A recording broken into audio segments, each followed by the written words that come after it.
Andy Rose. What's going on, man? Another week, another dollar, man. How's your week?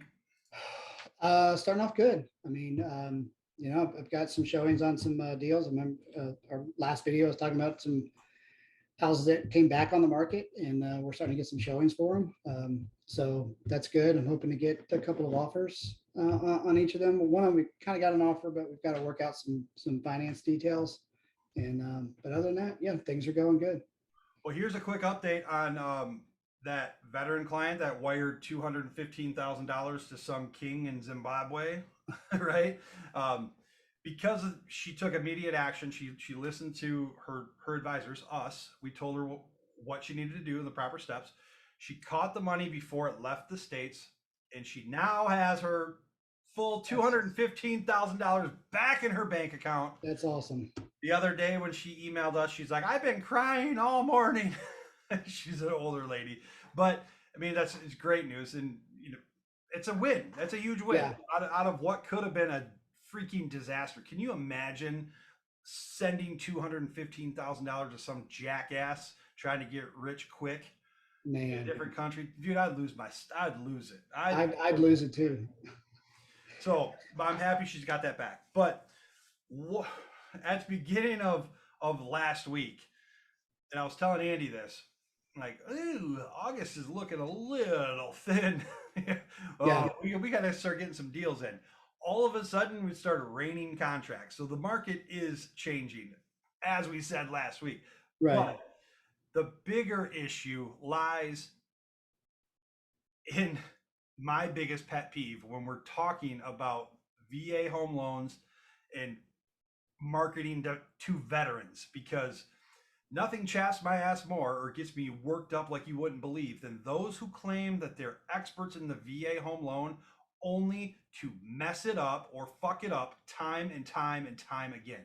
Yeah. Right? So one of the top 5 auto insurance providers decided to tell an Army vet who was moving from Alaska to Michigan. His retirement ceremony was on Friday in the afternoon. That morning, he got a call that said, hey, this is blah, blah, blah from auto insurance company. You know me, right? Yeah. Hate to tell you this, but the VA does not provide financing on condos. You're no longer approved. Have a great day. Thank you for your service. Goodbye. And I had a client last year, a referral client for Florida that said the same thing. That insurance company. USA. It's the 4th of July. Yeah, USA. That the insurance company said that, yeah, VA, you can't do condos with a VA loan. And I was like, I'm sorry, but that's an absolute lie. They may not do them. They may not want to deal with them, but they're really not that difficult. No. And I know we generally focus on VAs, but they're a lot easier to deal with than an FHA. The VA condo approval process is fairly cut and dry. I mean, they want to make sure that they're financially solvent, that they don't have a lot of rentals or the same ownership, and that they're not in any lawsuits. And that's generally it for the VA approving a condo. There's like 2 reasons why the VA would not approve that I know of. I'm sure that there's more, but the 2 most common ones are there's more than 25% of the units are owned by one entity, meaning there's been one guy just purchasing up condos as people leave, and they use them as investment properties. The other one is has to do with the resale of the home or subletting, right? Because with us vets, the concern is going overseas to deploy or getting hired by contractors to go overseas for multiple months, right? So if we are overseas deployed per the SCRA Act, all of our credit is frozen. So us not making a payment on our house is okay when we're deployed.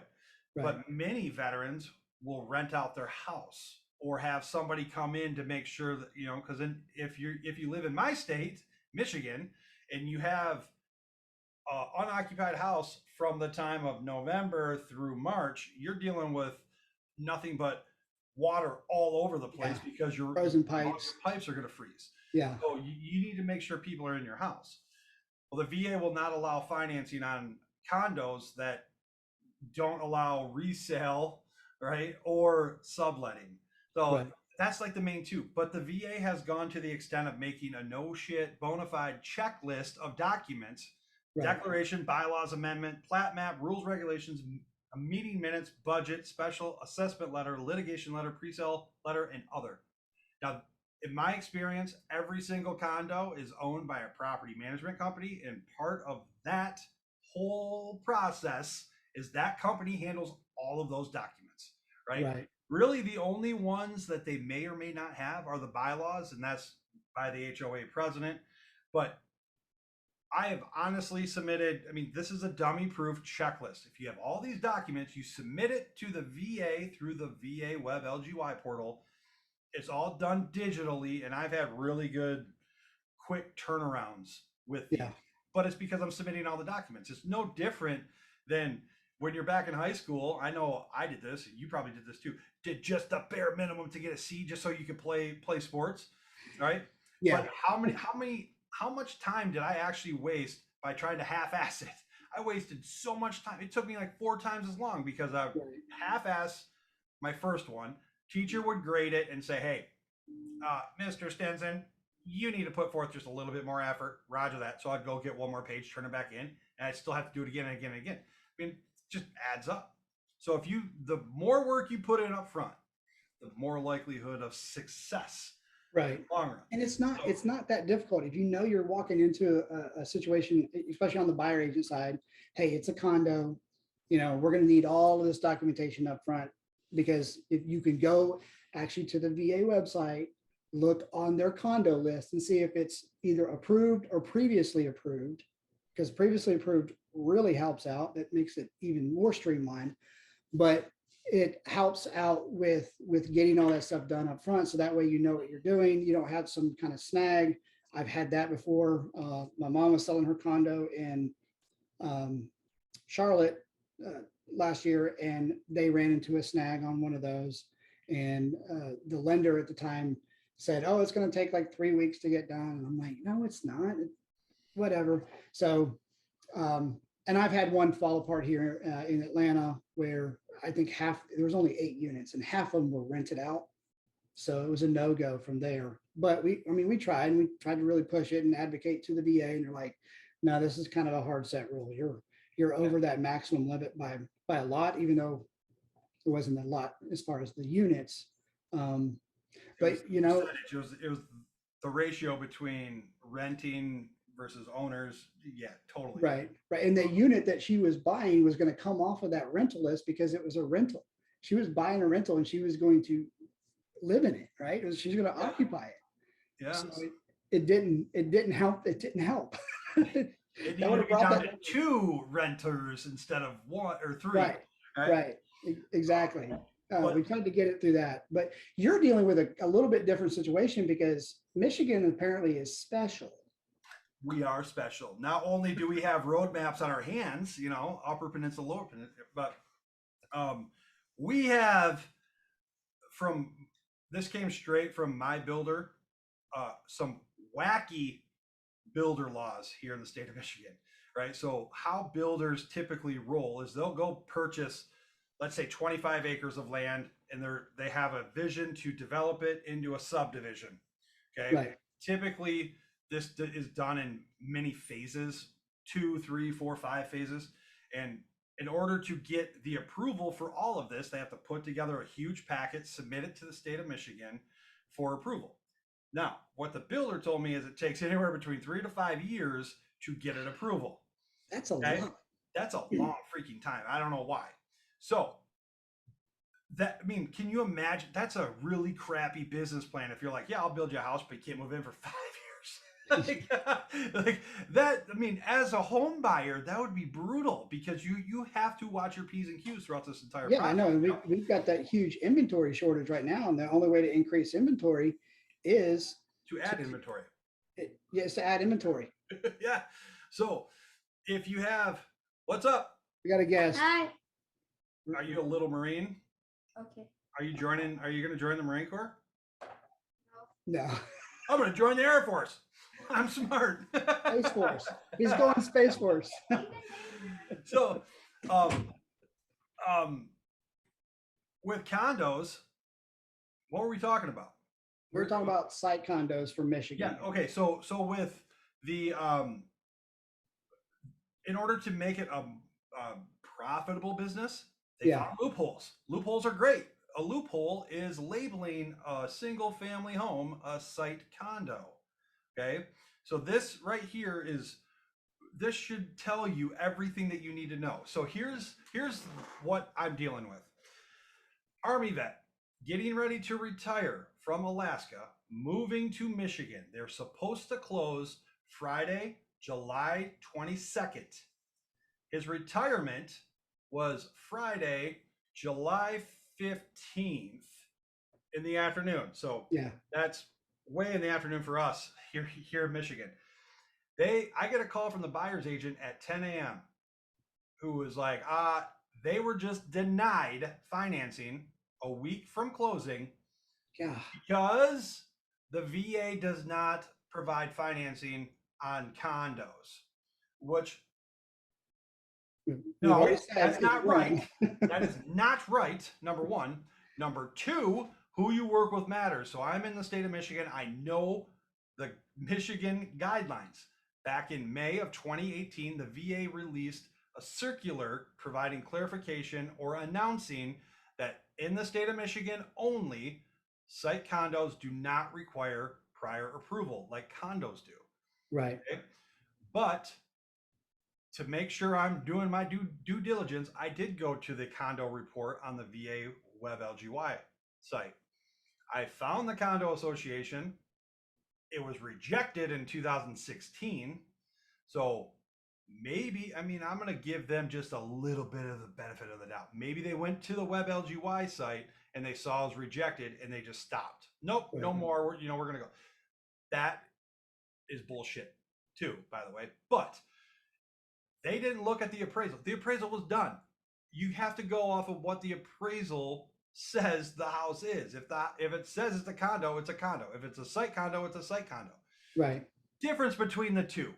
A condo. What is a condo, Andy? It's a type of ownership, but it's basically you're buying the airspace inside of a building, right? Yeah, drywall in, isn't it? Drywall in is what you own. Usually we think of like apartment complexes in say New York City. You've got the high rises, and each different unit is its own ownership within inside that unit. Now you have a condo association, and you own the public spaces for that building, and you help pay for them and all that stuff. But your own ownership is within inside those four walls that you live in. Yes, correct. That's a condo. A site condo is a detached single family residence, which means it's a standalone house. Right. I've shown pictures of the exterior of my home to people at corporate down in Texas, and I asked them, "Is this a condo?" And they're like, "No." Well, it's a site condo, and we can't do construction financing on site condos. We need to talk about this, right? So, single family residence.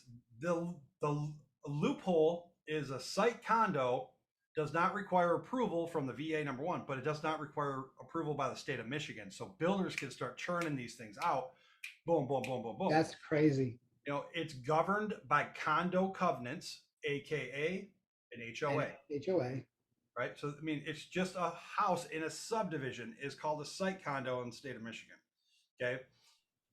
It does not require approval. I'm like scratching my head. This is such a slam dunk rescue deal that I had to quadruple check all of my work by everybody on my team, because I'm like, what am I missing? Yeah. What am I missing? Now on the appraisal, did the appraiser have it right that it was a site condo? It was a site condo. I pulled the property profile, site condo. Nowhere in there was it a condo. I even called the VA to confirm, like, hey, I see that this was rejected back in 2016. Can you tell me why it was rejected? I can't see back that far, but what's the name of the condo? I told him. He's like, I see it here. Oh, and he dropped about 5 site condos within the next 30 seconds to get me to say, oh, it must be a site condo. It's You know, like condo. they can't tell. It's like an underwriter. They can't tell you what to do. They can only Right, tell you the guidelines. You got to read between them. You know, right, so that's what they did with me. And I finally got the appraisal report back. It's labeled a site condo.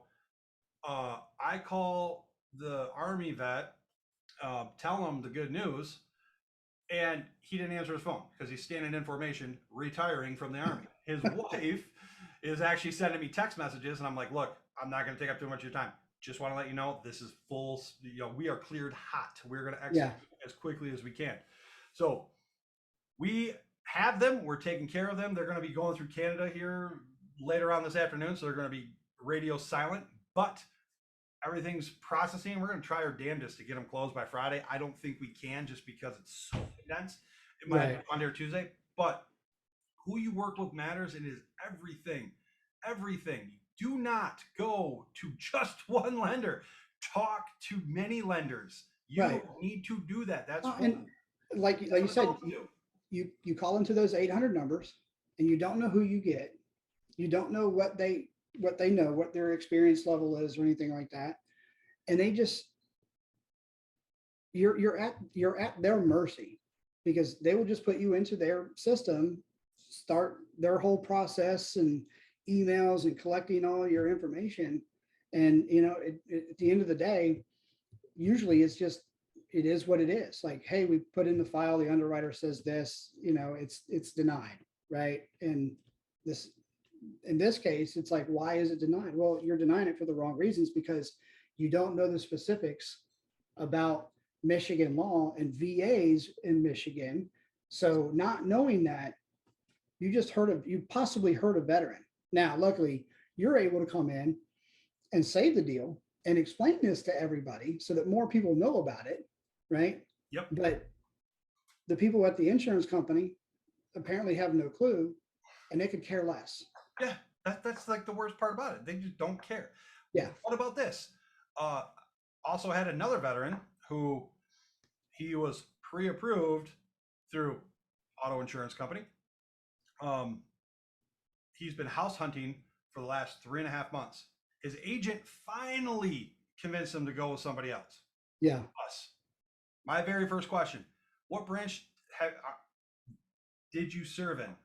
I'm in the National Guard. Oh, you're still in. When did you go to boot camp? November of 2021.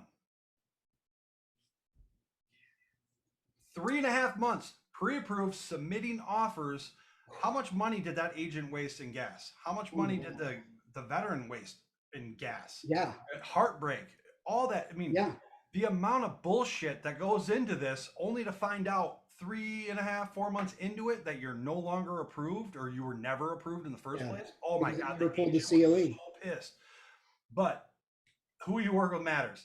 To go back to this appraisal with the site condo and everything that we're dealing with right now, when I called the listing agent prior to getting the appraisal report, I asked her if she knew if it was a site condo or it was, a condo, and she said it's a site condo. It's on the appraisal report. Which, by the way, I need to talk to somebody about this because I'm upset that I wasn't notified. We went into Tidewater, and I was like, "You went into Tidewater?" She said, "Yeah." I found out, and I only had 2 hours to get them all my comps and blah blah blah. Like, okay, I'm sorry that happened. We can absolutely discuss the reconsideration of value in just a minute. I want to make sure that we can do the financing first. But let me ask you, do you remember the appraiser's name? And she's like, what was her name? And I was like, oh, it was a female. And she's like, yep. And I was like, was it this person? And she said, yes. I'm like, okay. Because all I do is VA, I analyze uh, patterns and trends. Right. So I know all the VA approved appraisers in my area, and I know what to expect when it's assigned to this person and that person and that person. The last 7 VA appraisals assigned to this appraiser have all gone to Tidewater.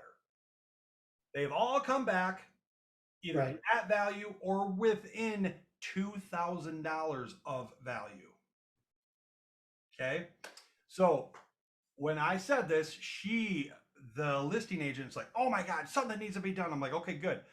I have been trying to find an agent who's willing to help me with this because I can't go off of just what I see and what I say. I need Right. supporting statements. And she said, I will do that absolutely. And within 10 minutes, she had a post on Facebook into both realtor association groups on the Lakeshore and in West Michigan, asking people if they've gone through VA Tidewater within the last 12 months to give her a call. Yeah. Later, 2 hours later, she already had 10 Wow. people. So I don't know how to submit this to the VA just yet, but we will find out after we close this, because that's the biggest thing right now. Getting them into a house, because that's the last thing that these guys need to worry about coming from Alaska to Michigan is the financing. So We're she's gonna get them putting squared she's away. putting out Tidewater to give her extra time. I mean, are you guys that busy on VAs up there that No. But oh well, I mean that's a great point. The VA approved appraiser is not. They don't work for just the VA, and they don't accept only VAs. They well accept true. all appraisals, right? I mean, Yeah. these conventional FHA, all of them. The VA approved appraisers are supposed to be the more experienced ones. Right. So the more experienced ones typically have their shit together when it comes to time management, Well, right? the VA did change the rule last year where they gave them more time, right, to do to have the appraisals in. They gave them more time, Yep. and then they gave them more money. Yeah. They said, "Hey, this is what you're going to be paying for an appraisal now," and they increased it. They increased it, and it depends on whether it's a single family residence or if it's a manufactured home or multi-unit. It's all different pricing now, and it did increase. Yeah. In my state, every state's different. They added 3 extra days from the time that the walkthrough happens to the time that the appraisal report is uploaded into the portal.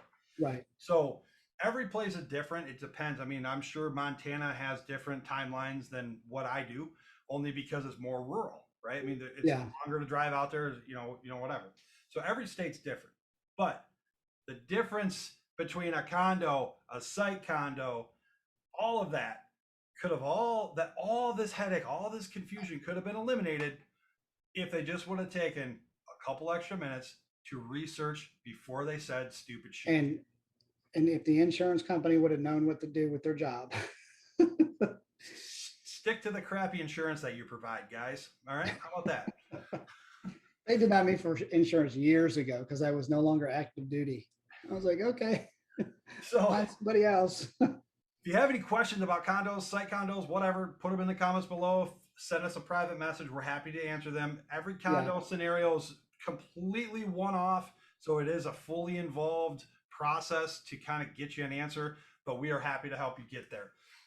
The next thing we want to talk about, and what I see is running wild in my state with the reservists and National Guard members who are refusing the COVID vaccine. They are receiving a general under honorable conditions discharge.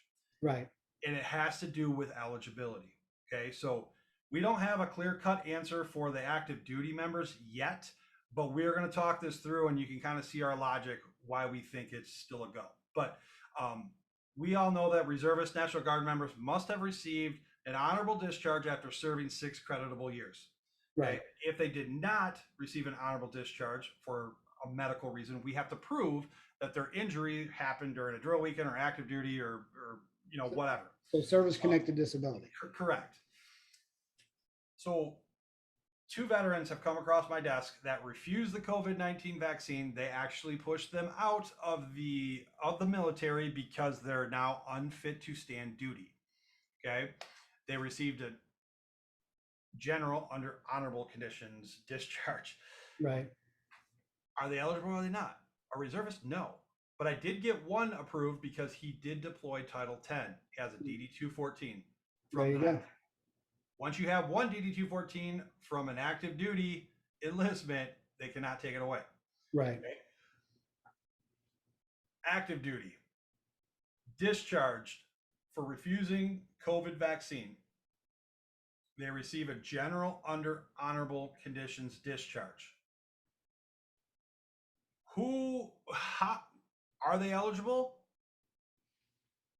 Yeah, that's going to be a call from the VA, and that's going to be interesting on how the VA handles that.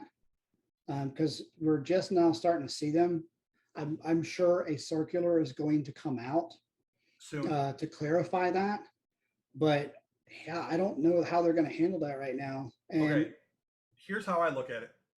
The only discharge that says absolutely not eligible is dishonorable, yeah, right?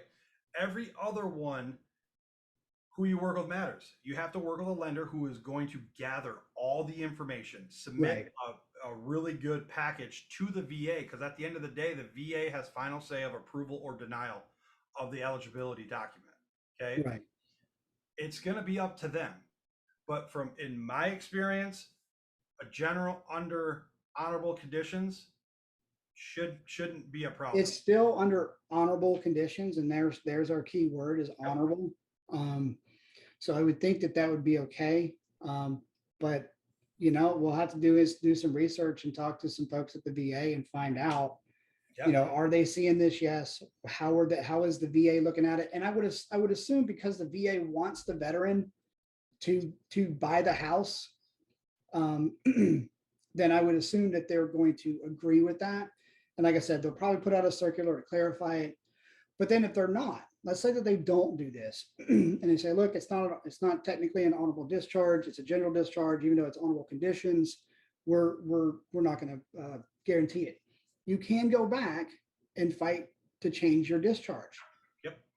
So you can go back and fight that through the VA. I would also say, you look back at like the Vietnam, right? There was a lot of Vietnam vets that got out for plethora of bad reasons, right? Whether PTSD reasons. yeah, PTSD PTSD, wasn't a thing. Yeah. there's drug use as well, which still happens. But I would say that they allowed a lot of them to change their discharge.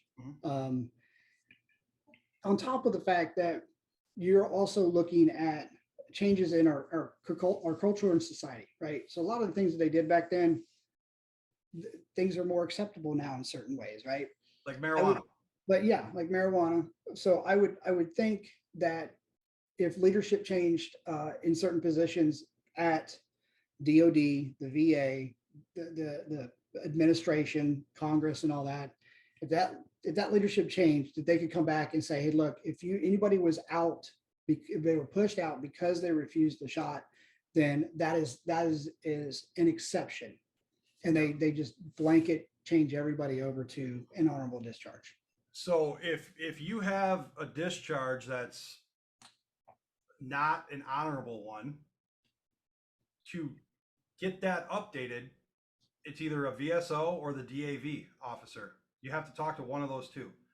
If you Yeah. do not have a VSO that will actually do the work and help you get this changed, Right. I have one that works nationwide that I know will kick ass and take names. Even though he's Army, he will still do a good There's a job few of for those you. good guys, right?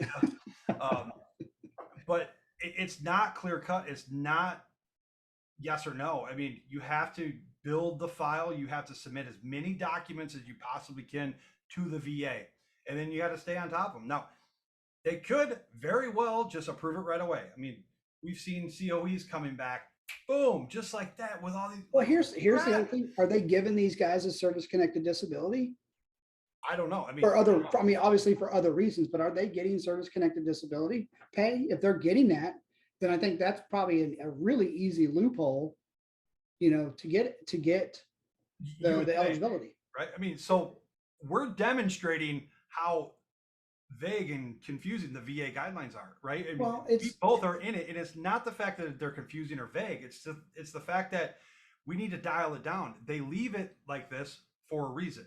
right, They right. want lenders to provide homes to vets or financing to vets. It sounds vague, but and it can sound confusing. I mean, when you're reading the lender's handbook, you're like, what? It's like reading a lead balloon. It's like Yeah, you but read a lead but balloon, man.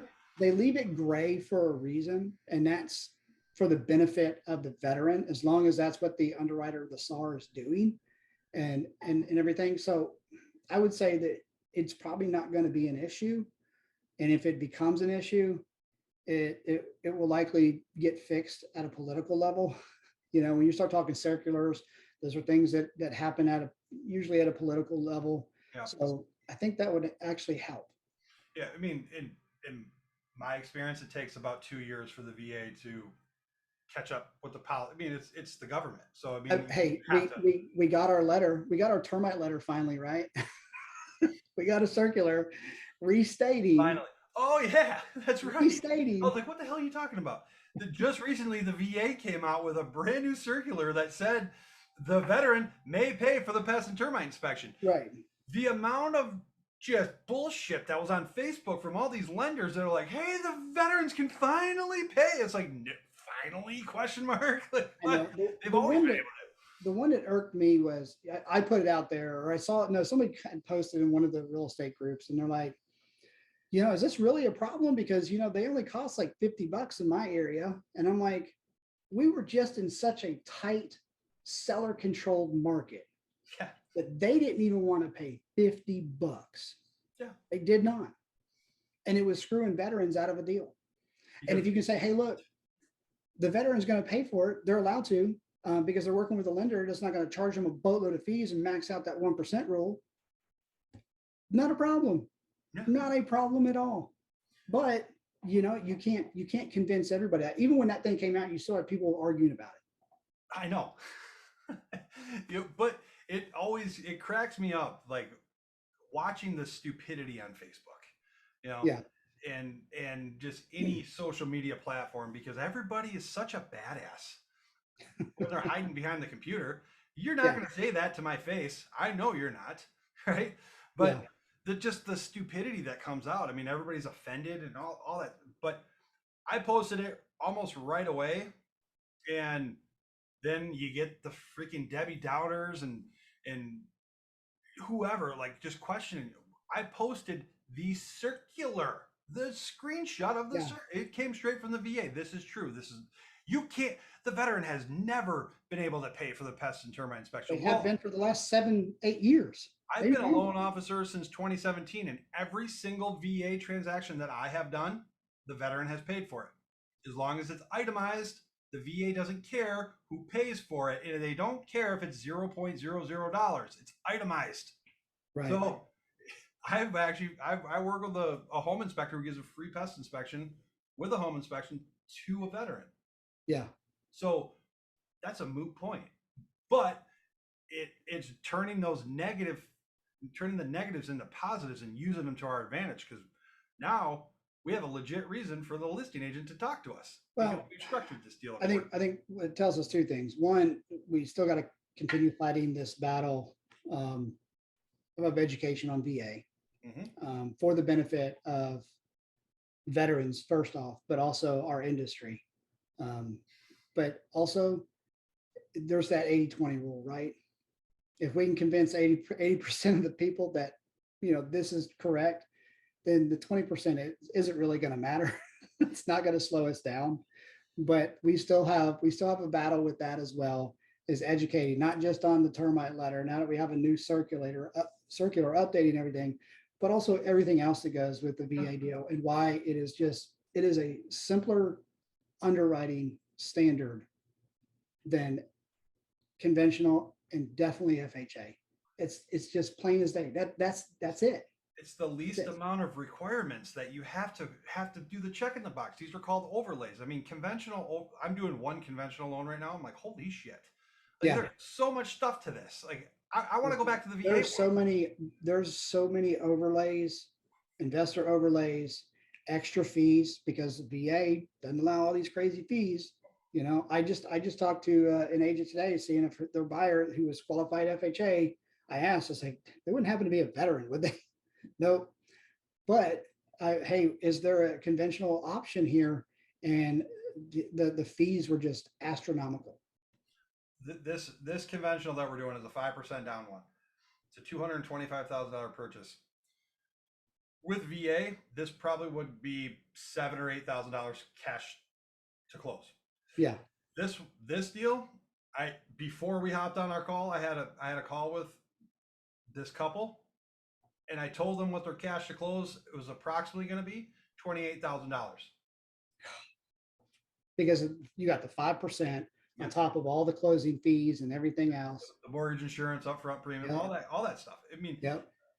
so how is conventional the better out? Like, ah, so Yeah. frustrating. Yeah. But yeah, you're right. You nailed it. Education is the key, right? Right. During this market, with the amount of battle space that is now open to us, for us to take, Right.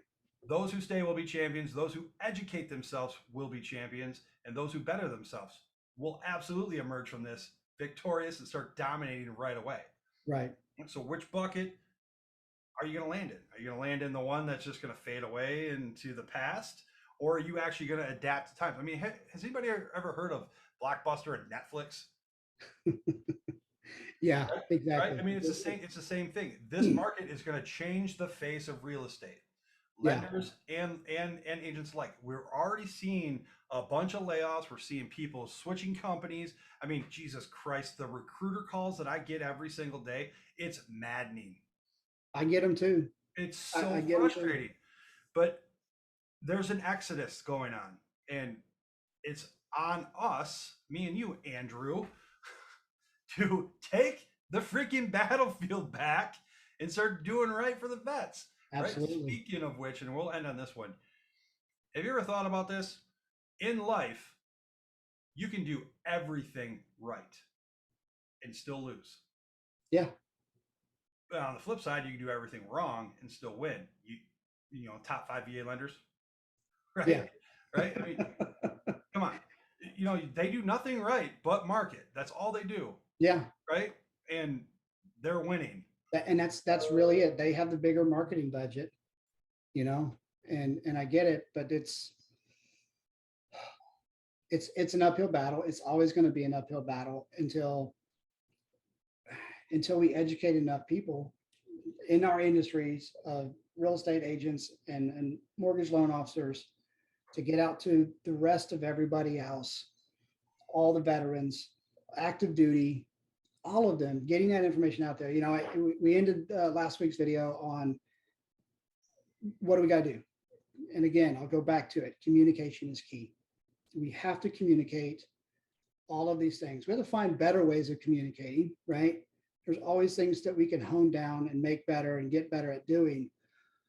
But the flip side of that is that you got to have the receive side, right? I did telecommunications and radios and all that stuff. You got to have the receive side. So we're transmitting, they're not necessarily receiving. And we've got to get on the same crypto field, right? we got to get on the same frequency. Wavelength for those that don't know. Yeah, we got to get on the same frequency so that other people understand. And sometimes not everybody listens on the same frequency. So we've got to learn how to be multiplex, mux, right? Everybody got to be able to put it out in different ways. And that's what the big five are doing, right? They're marketing across platforms on different wavelengths to hit these people because they show up first on any internet search you do. They're going to show up first. It costs a lot of money to do that. And where does that money come from? It comes off the back of vets. And that's what pisses me off. Right. Their fees are higher, even though there's a limit to the VA fees. Their fees are generally higher than someone like Brad. Because they drive it all the way up to the full 1%. Right. Exactly. But you were just talking about something. I just lost my train of thought. I was like, this is a good one to talk about. Now I'm drawing a blank on what it was. Damn it. I should have wrote it down right in front of me. Wrote it down, man. Maybe you'll remember after we get done here and we can talk about it next week. TBI meshed with dad brain, meshed with loan officer brain. You don't remember anything, really. I hear you. But any final thoughts? And no, I think I shot my shot there with the communication is key, but we've got to look at different wavelengths so that way the people we're talking to are able to receive it because we talk to so many different types of people. I know what it was.